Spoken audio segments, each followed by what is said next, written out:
तो hello friends, मेरा नाम है श्रद्धा और आप देख रहे हैं गुम ही किसी के प्यार में सीरियल का 5 जून का एपिसोड। तो आज के इसी वीडियो में सवी और नील को पता चलता है कि उनको जो रूबीज मिले थे वो भी नकली है और सवी को आज रजत की डायरी भी मिल जाती है और उस डायरी से सवी को पता चलता है कि रजत वाकई में गलत काम करता था। तो देखते हैं डिटेल्स में क्या हुआ था। और अगर आपको ये वीडियो अच्छा लगा और आपकी फेवरेट सीरियल है गुम ही किसी के प्यार में, तो प्लीज चैनल को सब्सक्राइब करो, क्योंकि मैं आपके लिए हर रोज एक एपिसोड लेकर आती हूँ। तो कियान रूम में बंद हो गया था, लेकिन सवी के कहने से सई ने खिड़की से अंदर आकर कियान को चुप किया और दरवाजा भी खोल दिया था। और तभी वहाँ पर सई की दादी भी आ जाती है। दादी कियान को लेकर बहुत रोने लगती है, क्योंकि रियान इतना सा छोटा सा बच्चा है, वो अंदर लॉक हो गया था। और तभी सवी का वीडियो कॉल भी चल रहा था। तभी सवी बोलती है कि मम्मी जी आप ठीक हो ना। तभी मम्मी जी कहती है कि क्या जरूरत थी तुझे बच्चों को छोड़कर जाने की, अगर बच्चों को कुछ हो जाता तो। तभी सही कहती है कि मम्मी को मत डांटो, मैं हूँ ना,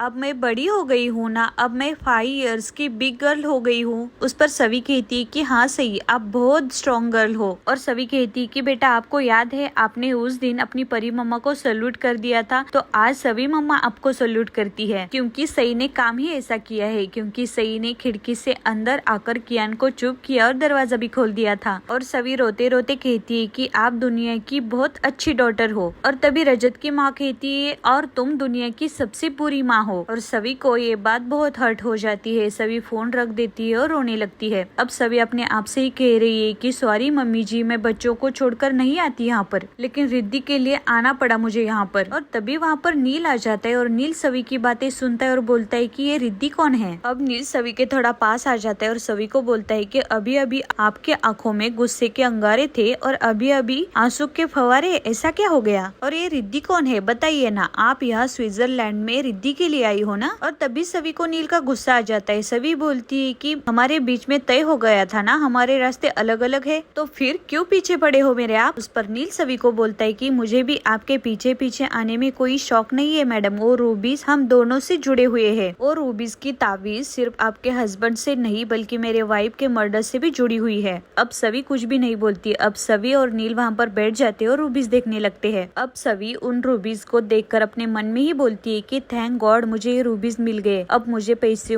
की हेराफेरी नहीं करनी पड़ेगी, अब मैं उन किडनैपर को ये रूबीज दे दूंगी और रिद्धि को छुड़ा लूंगी। अब सवी नील को बोलती है कि उस दिन हमें जो रूबीज मिले थे वो तो नकली थे, कहीं ये भी नहीं, लेकिन ये जिस तरह रखे हुए थे सेफ पासवर्ड में, तो मुझे लगता है नकली नहीं असली हो गए। अब सवी उन रूबीज को नीचे घिसने लगती है। तभी वो रूबीज रंग छोड़ देता है। तब सवी बोलती कि नहीं, असली रूबीज तो रंग नहीं छोड़ते, कहीं ये रूबीज भी नकली हो गए। अब नील भी दूसरे रूबीज घिसने लगता है। तब नील भी बोलता है कि ये वाला भी नकली है। अब सवी और नील सारे रूबीज घिस कर देखते हैं तो सारे रूबीज रंग छोड़ देते हैं। इसका मतलब ये सारे रूबीज भी नकली ही निकले। और जब रूबीज नकली निकलते हैं तब सभी बहुत परेशान हो जाती है। सभी उठकर बोलती है कि अब क्या करूँ मैं, रूबीज तो ढूंढने थे, अब वक्त भी निकला जा रहा है मुझसे। लेकिन नील ये सुन लेता है। नील बोलता है कि वक्त निकला जा रहा है मतलब इसका मतलब क्या है, असली रूबीज तो मुझे भी ढूंढने हैं, लेकिन आप क्यों इतनी परेशान हो गई है। अब नील उठ जाता है और सवी को बोलता है कि क्या बात है मैडम, जब से मैं यहाँ पर आया हूँ आपके चेहरे का रंग ही उड़ गया है, हर टाइम आप मुझे परेशान दिखती हो और आपको बार बार ऐसा लगता है कि आपका कोई पीछा कर रहा है। और जब से हमें ये पता चला है कि ये रूबीज नकली है तब से आप परेशान हो गई हो। आखिर बात क्या है मैडम, मुझे बता दो प्लीज। लेकिन सवी नील को कुछ भी नहीं बताती। अब भी सवी बोलती है कि नहीं कुछ बात नहीं है, आपको पता है ना मेरे पति बैंकरप्ट हो चुके थे, तो बहुत सारा कर्ज है इसलिए मैं परेशान हो गई थी, और अब ये सारा कर्ज मुझे ही चुकाना था, इसलिए मुझे रूबीज की जरूरत थी। लेकिन नील की समझ में आता है कि सवी उसको झूठ बोल रही है, इसलिए नील बोलता है कि झूठ बोल रही है मैडम आप, जो नजरें झुकाकर बातें करता है वो झूठ बोलता है। अब नील जेन्युइनली सवी से बोल रहा था कि बताइए मैडम क्या प्रॉब्लम है आपको। उस पर सवी कहती है कि नहीं मुझे कोई प्रॉब्लम नहीं है, और चलो मान भी लिया मुझे प्रॉब्लम है तो मैं क्यों बताऊँ आपको, क्या कोई रिश्तेदार हो क्या आप मेरे। तभी नील बोलता है कि रिश्तेदार नहीं है, लेकिन न चाहते हुए भी हमारा एक रिश्ता जुड़ चुका है। और तभी सभी नील की तरफ देखती है। तब नील बोलता है कि एक रिश्ता हमारा जुड़ चुका है मतलब जरूरत का रिश्ता। देखिए हम दोनों को एक दूसरे की जरूरत है, हम दोनों जानना चाहते कि हमारे पार्टनर्स का मर्डर किसने किया है। और प्लीज सवी मैडम आप मुझे बता दो ना क्या प्रॉब्लम है, हो सकता है मैं आपकी मदद कर सकता हूँ। लेकिन सवी कुछ भी नहीं बोलती। तब सवी बोलती है कि रूबीज तो अब नकली निकले है, शायद डायरी देख लेते हैं उसमें कुछ मिल जाए, क्योंकि रजत के फ्लैट से रूबीज और डायरीज दोनों मिल गए थे। अब नील वो डायरी देख रहा था। तभी तभी सभी नील के हाथ से डायरी छीन लेती है और बोलती है कि ये तो रजत की डायरी है क्योंकि हैंडराइटिंग रजत का है। अब नील बोलता है कि रजत की है तो देखिए क्या लिखा है इसमें फिर, और सभी वो डायरी देख लेती है और सभी तो शॉक ही हो जाती है क्योंकि रजत की डायरी में कुछ ऐसा ही लिखा था। और सभी का ऐसा डरा हुआ चेहरा देखकर नील वो डायरी छीन लेता है और बोलता है कि क्या हुआ सभी मैडम, ऐसा क्या है इस डायरी में जो डायरी में पढ़कर आपके चेहरे का रंग ही उड़ गया। अब वो डायरी नील भी देख लेता है। तब नील को भी पता चलता है कि एक्चुअली रजत ने क्या किया था और वो डायरी देखकर नील को गुस्सा भी आ जाता है। नील बोलता है कि अब मेरे समझ में आया, इसका मतलब आपके पति इंडिया से स्विट्जरलैंड ब्लैक मनी लेकर आते थे और यहाँ पर कैश डिपॉजिट करते थे और जब पैसे वो फाइट हो जाते थे तब अपनी ही कंपनी से 4 से 5 करोड़ के रूबीज खरीदते थे और अपनी ही दूसरी कंपनी में वो 809 करोड़ तक बेच देते थे। मतलब 4 से 5 करोड़ का वो टैक्स देते ही नहीं थे। अब नील सभी को बोल देता है, क्या आपको पता था कि आपके हस्बैंड ऐसी पैसों की हेराफेरी करते थे? तब सभी बोलती है कि ये सब झूठ है, रजत ऐसा कर ही नहीं सकते। अब सभी नील के हाथ से वो डायरी लेती है और बोलती है कि इसकी तय तक जाऊंगी मैं, नजर आ रहा है ना वो सच नहीं हो सकता। तब नील बोलता है कि लेकिन नजर आ रहा है, उसे झुकला भी तो नहीं सकते ना मैडम आप, और मैडम आपने ही बोला ना कि ये तुम्हारे हस्बैंड की डायरी है और उनकी हैंडराइटिंग है। तब सभी बोलती है कि उसमें जो लिखा है वो मैंने पढ़ा है लेकिन ये सच है, ऐसा तो नहीं हो सकता ना। अब ये सारी बातें जानकर सभी तो बहुत ही शॉक हो गई थी, सभी को हर्ट हो गया था, सभी गुस्से से वहाँ से जा रही थी लेकिन नील उनको रोक लेता और बोलता है कि देखो सभी मैडम, मैं जानता हूँ कि आपको ये बात एक्सेप्ट कर लेने में बहुत मुश्किल जा रहा है लेकिन आपके पति इलीगल काम करते थे,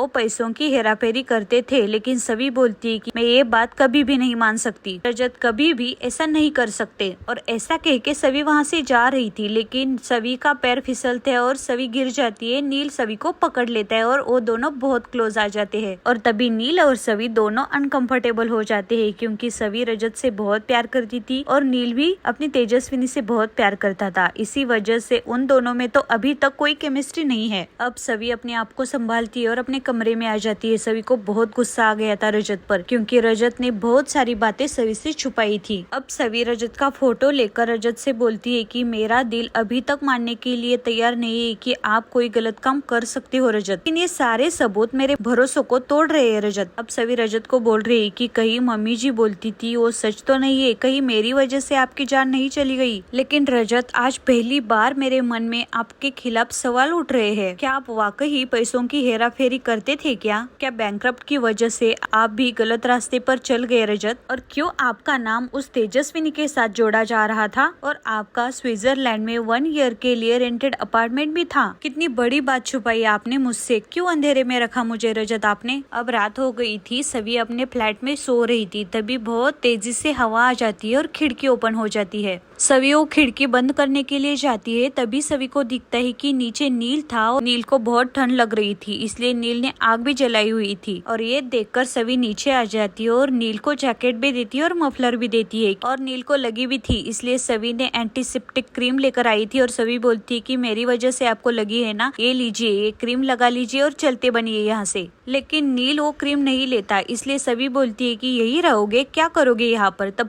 नील बोलता है कि आप पर नजर रखूंगा। तब सभी बोलती है कि मुझ पर क्यों नजर रखोगे, मैं चोर हूँ क्या मैं यहाँ से भाग रही हूँ क्या? तब नील बोलता है कि भागने का तो पता नहीं लेकिन एक बात है जो आप मुझसे छुपा रही हो। और नील सभी को ये भी बोलता है कि जब से आपको आपके हस्बैंड के इलीगल काम के बारे में पता चला है मुझे लगा आप कुछ उल्टा सीधा कर लोगे। उस पर सभी कहती है कि इतना कमजोर समझे हो क्या आप मुझे? मेरे प्रॉब्लम में अकेले निपटते आ रही हूँ, अभी भी निपटा लूंगी। और सभी बोलती कि मेरे बारे में इतना सोचने की कोई जरूरत नहीं है, निकलिए यहाँ से। ऐसा कहके सभी वहाँ से जा रही थी तभी नील बोलता है कि किसी को मुश्किल वक्त में छोड़ने की गलती कर चुका हूँ मैं, अब दोबारा नहीं करूँगा। उस पर सभी कहती है कि ठीक है यही बैठे रहो आप। ऐसा कहके सभी अपने कमरे में निकल जाती है। सभी अपने कमरे में जाती है तभी सभी को पुलिस के गाड़ी का आवाज आ जाता है। सभी खिड़की से देखती है तो पुलिस आई हुई थी। अब सभी डर जाती है क्योंकि नील और सभी पुलिस से भागकर ही आए थे। अब नीचे नील था, पुलिस नील के पास आ जाती है। पुलिस बोलती है कि तुम्हें पता नहीं है क्या स्विट्जरलैंड में ऐसी आग जलाने के लिए परमिशन नहीं है? और ये सुनकर नील को थोड़ा अच्छा लगता है। नील बोलता है कि थैंक गॉड, मुझे लगा रूबी के लिए ही आए हैं। अब उन पुलिस में एक इंडिया वाला भी था, इसलिए वो हिंदी में नील से पूछता है कि क्या तुम इंडिया से हो। अब वो इंडिया वाला पुलिस नील को बोलता है कि ऐसी आग क्यों जलाई है तुमने, वादियाँ देखने आया था ना, अब चल सलाखे के पीछे। तभी नील बोलता है कि पता नहीं था सर, बहुत ठंड लग रही थी इसलिए आग जलाई मैंने। नील पुलिस को सॉरी बोल रहा था क्योंकि नील को पता नहीं था कि स्विट्जरलैंड में आग जलाने के लिए परमिशन नहीं है। अब वो स्विट्जरलैंड वाला पुलिस बोलता है कि इसको बोलो इसका पासपोर्ट कहाँ पर है, मुझे इसका पासपोर्ट देखना है। अब नील उसका पासपोर्ट नहीं दिखा सकता क्योंकि पुलिस नील को और सभी को ढूंढ रही है। अब सिचुएशन बहुत खराब हो गई थी, सभी ने ऊपर से देख लिया था। तभी सभी नीचे आ जाती है और सभी बोलती है कि एक्सक्यूज मी सर, ये मेरे साथ है। तब वो पुलिस बोलता है कि अच्छा अब समझ में आया, वाइफ है क्या आपकी, इंडियन कपल का तो प्रॉब्लम है ही। अब वो पुलिस नील से बोलता है कि झगड़ा हुआ है क्या मैडम से। तब नील बोलता है कि हाँ वो थोड़ा झगड़ा हो गया था और इसीलिए मैं ऐसे नीचे आ गया था। तब वो पुलिस बोलता है कि आप दोनों यहाँ पर झगड़ा करने के लिए आए हो क्या, यहाँ तो लोग प्यार मोहब्बत की बातें करने के लिए आते हैं। अब वो इंडिया वाला पुलिस स्विट्जरलैंड के पुलिस को बोलता है कि जाने दो, हनीमून वाला कपल है। तब सभी बोलती कि नहीं, हम यहाँ पर हॉलीडेज के लिए आए हैं, हनीमून के लिए नहीं। तब वो पुलिस बोलता है हनीमून ही बोलो, हॉलीडेज बोलोगी तो सलाखों के पीछे चली जाओगी। और ये सुनकर सभी भी बोलती है कि यस, हम हनीमून पे ही आए हैं। और अब सभी प्यार से नील को लेकर वहाँ से ऊपर चली जाती है। अब नील सभी के कमरे में आ गया था। अब सभी नील को बोल रही है कि मैंने कहा था ना आपको वहाँ से चले जाने के लिए, लेकिन नील सभी को बोलता है कि आप क्या फील कर रही हो मैं अच्छे से जानता हूँ, आप मुझ पर यकीन करिए, मुझे बता दीजिए क्या चल रहा है आपके मन में। हम दोनों ने ही हमारी जिंदगी में से सबसे करीबी शख्स को खोया है। ये सुनकर सभी थोड़ी इमोशनल हो जाती है और सभी बोलती है कि क्या मैं रजत के वाकई में करीब थी, अगर थी तो मैं रजत के बारे में बहुत कुछ नहीं जानती थी, पैसों की हेरा फेरी करते थे वो। क्या मैं अपने काम में अपने फर्ज में इतनी बिजी हो गई थी कि पत्नी होने का धर्म ही नहीं निभाया मैंने, हद से ज्यादा भरोसा करती थी या हद से ज्यादा लापरवाही दिखाई मैंने। अब सभी रोने लगी और बोलती है कि ऐसा क्यों किया उन्होंने मेरे साथ। मुझे लगता है मेरी मम्मी जी सही कहती है, आज रजत हमारे बीच में नहीं है ना